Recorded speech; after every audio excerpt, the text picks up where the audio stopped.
Good evening, guys. It's 7:35 p.m. Today is Sunday, July 31st, and I'm recording the video for Friday, July 29th. Okay, so that is not much to do the video for today, in terms of price action for Friday, because the Friday main idea was to take a day off due to month end. I totally took a day off. I played around in sim, in between here and there. But really I was not trading, and I also suggested to everyone to take a day off, because really whatever happens during Friday, on month end, in this particular context, really it does not matter.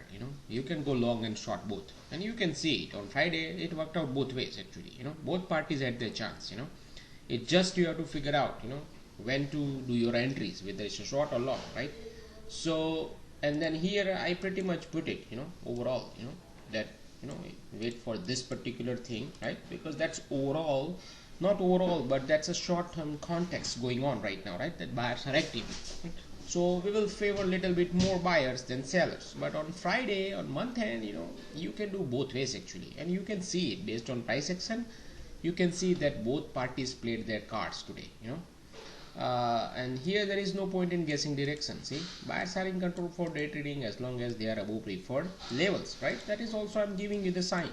Also I'm giving you this sign that as long as Apple and Microsoft are above this level, you are better off taking a long than short, right? And gold is also, this is the writing, right? Today it has to hold above 1770 and 64. Today's low was 67, right? So gold held it, buyers held it. Dream numbers are important, 907, 929, right? So and then here, so really I don't want to discuss this price action, right? There are a couple of trades, but really there was no trade actually, to be honest with you. There was no trade here, but yes, there was one trade here and one trade here, right? But it is really, the trade was there, but the question is whether you wanna go long or not, right? So here there was a pure gap fill. We were discussing in Discord at that time that there should be a gap fill here, and I also asked, right, that there are a couple of players here, So, but anyway, so that was a gap fill trade here, right? But whether you want to go long here, or skip it and take a day off, up to you, Really, there is no right and wrong answer here. Yes, it was a gap fill here. Buyers were in control. Momentum was holding above zero line. AD was also around zero line. It was not negative, right? So it will give rights for buyers to buy it here, So, and it's not gonna fail here, So, but it is aggressive price action, It's a super aggressive price, because you are buying near the top of Thursday's high, and price is already so much up, in last couple of days. If you look at it, then you will know, So now whether you want to be super aggressive of the open because it's a gap fill, or you want to just take a day off and let it go, So that's why I'm saying, right? So there is no right and wrong answer here. You can take a long here, right? Take a risk, put your stop few points below, right? And then you can go long, right? And when then price started crossing here, you can bail out and take a Friday off, So based on that, it's a valid trade. Based on this thing, it's a valid trade. But whether I take it or not, it's a different story, right? Because I don't like aggressive after certain points, right? So certainly I would have skipped it, right? And by looking at NQ of the open going down, right, below yesterday's high area, right, I wouldn't take this thing, because NQ is sometimes deadly. Of the open, it can tank literally few point down to 706, right? Because that was the preferred area. See, if you look at it here, this was my preferred area in a way, because that's where it broke out, and then now we can go higher, right? So technically yesterday's high also it becomes a preferred area, right? So ES also yesterday's high become preferred area, right? So ideally I don't want price to even come back to gap fill, I want price to even hold this level right to the dot yesterday's high, and just go higher, So if it fails here, right, that means yes, it can fill the gap, go back up to here and then tank also, right? So I'm not looking for this like few points when I'm taking aggressive position, right? I am looking in this scenario, okay? Sometimes I do aggressive position, I bail out immediately, but here I wouldn't take aggressive position and only look for this money point, I would look for more. But in this scenario, aggressiveness doesn't make sense because the price is already moved so much, right? So it's like a right and wrong, it's like two different way to explain, but I hope you got my point. So from here to here, I'm not interested at this much higher prices, so that's why that aggressiveness does not make sense. And when price comes down here, right of the open, slice through yesterday's high, right, in both NQ and ES, it means it has an open drive down below yesterday's high at super aggressive price action. When price is at the top, right, it can literally tank, and considering month end, it could be a possibility, right? So I don't want to get trapped here, so that's why I don't want to take any long here. After price goes higher like this, yes, then I'm ready to take long, because by the time price already said to me or to us that yes, buyers are aggressive and they want to keep it up, right? So after this point onwards, I'm ready to take longs. If I want to trade, then I will take a long, but I will wait for price to come down, right? Get exhausted, give a failed breakdown or something, then I will go long. So then you can grab a long somewhere around here, or maybe here somewhere, so or with our levels, at these levels you can pick up the longs, right? But not so here, right? So here 4100 was the key, right? Remember I said also a couple of times. So when price went through it, came down, right? See, this is a good R also. This one, what is it? NQ. So, see, NQ's note, this was a good R, right? This area. So when it came down here, right, looks like it wants to tank, right? At that point in time, you can see there was a momentum, right? ED was tanking, correct?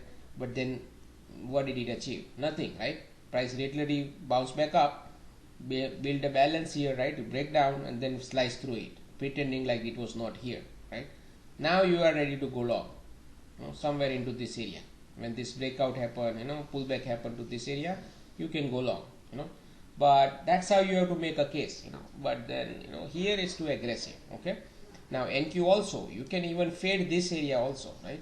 So it's really depends on how aggressive you want to be, So NQ same thing, either you can choose to wait for this area. Definitely here if it comes 3 blue lines, you can buy it, back to this point and you're done, right?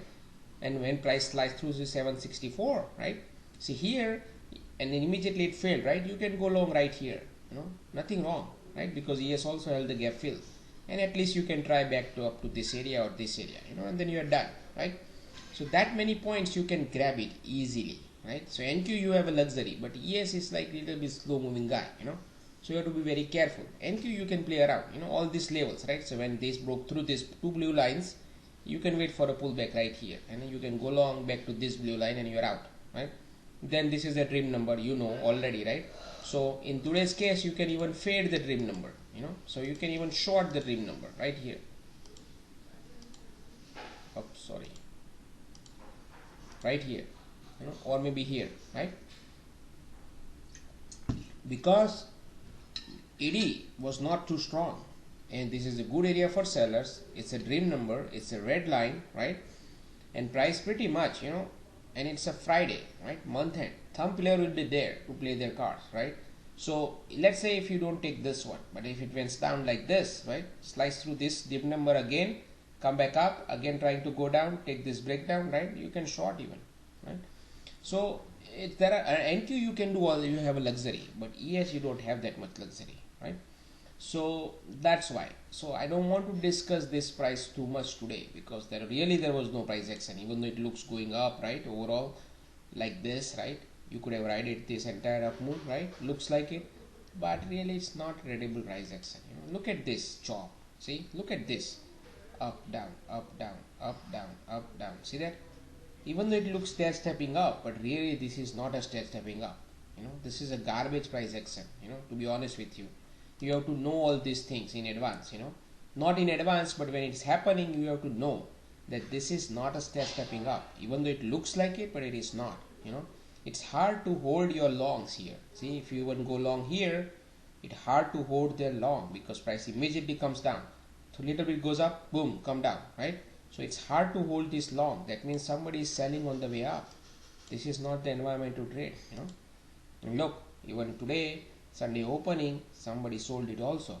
See, so if buyers were too strong like this, right, Why the hell somebody is selling it here, right? They could have bought it here and take it to this blue line, this pink line, right? So you have to understand that thing. Okay, so I'm not going to cover more today regarding the price, because you already know. So I already conveyed you whatever I want to convey to you. So video is not about entries, video is about in general talk today, end of the video. So that means I'm not going to cover mbox wave today, because it does not make sense, even I don't want to see it, So but Monday, Tuesday, yes, I will cover mbox wave, but not today. Okay, and that be all for today.